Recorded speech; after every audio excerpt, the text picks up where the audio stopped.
People always ask me if what happened was just sleep paralysis. I wish it had been. Sleep paralysis has an explanation. What happened to me never did. This started about a year ago, shortly after I moved into a small apartment on the edge of town. I had just accepted a remote IT job, and for the first time in my life, I was working entirely from home. No commute, no coworkers. Most days, I barely left the apartment. It was quiet, too quiet.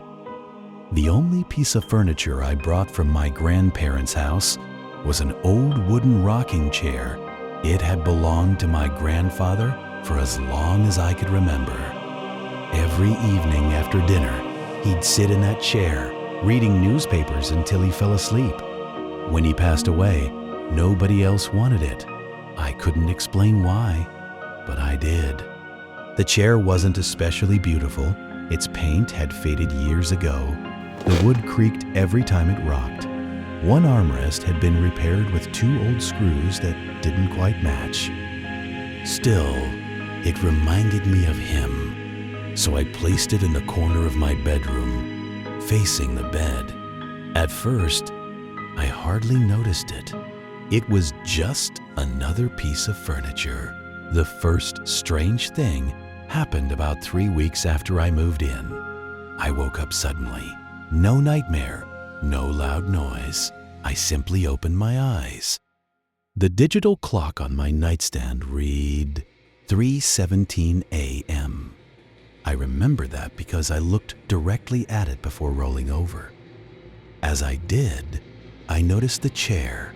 It seemed closer than I remembered. Not much. Maybe a foot. I stared at it for a few seconds. Then I laughed to myself. I had probably bumped it while vacuuming. I went back to sleep.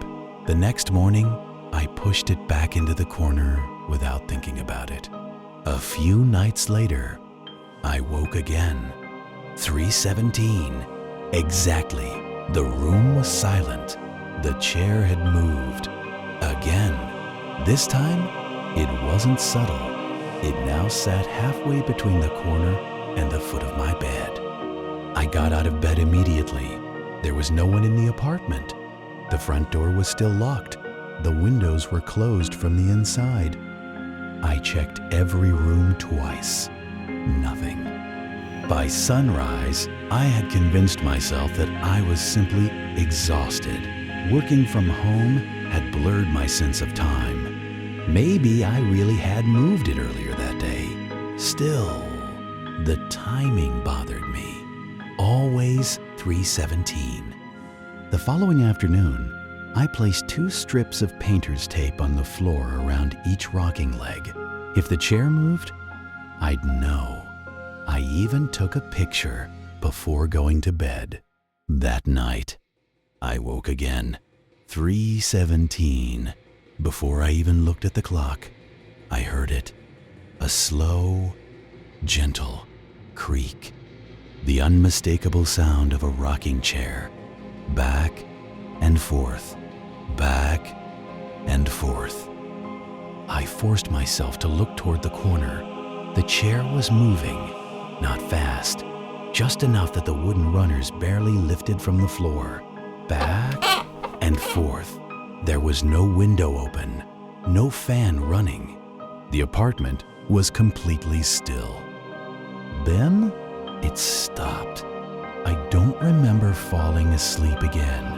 When I woke the next morning, sunlight filled the room. The chair stood perfectly still, except it was no longer inside the tape. It had moved almost 3 feet. I stared at the empty tape outlines for a long time. Then I picked up the chair and placed it back exactly where it had been. For the first time, I didn't feel like I was alone in my apartment. That evening, I bought a small indoor security camera, not because I believed in ghosts, because I wanted proof that I wasn't losing my mind. I mounted the camera on top of my bookshelf, aimed directly at the chair. Then I went to bed. At exactly 3:17 a.m., my phone buzzed.